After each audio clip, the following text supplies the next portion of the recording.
Hi అండి, నేను మీ Soujanya. Welcome to the Soujanya ఛానల్. ఈరోజు మన ఛానల్లో బెండకాయ కర్రీ ఎలా చేయాలనేది అయితే చూపిస్తున్నాను. ఈ వీడియో ఎక్కడే కానీ మిస్ అవ్వకుండా, స్కిప్ చేయకుండా లాంగ్ వర్క్ అయితే చూసేయండి. ఈ బెండకాయ కర్రీ అనేది రోటీలకు కానీ, చపాతీలకు కానీ, వేడి వేడి రైస్లకు కానీ చాలా అంటే చాలా టేస్టీగా అయితే ఉంటుందండి. ఎక్కువ ఇంగ్రీడియంట్స్తో పని లేకుండా ఇంట్లో ఉన్న వాటితోనే సింపుల్గా అయితే చేసేయచ్చు. సో ఒకసారి ఎలా స్టార్ట్ చేయాలనేది అయితే చూద్దాం.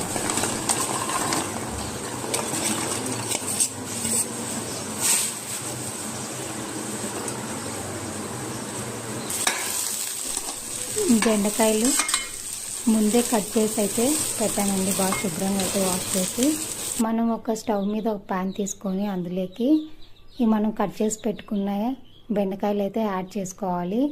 ఇందులోకి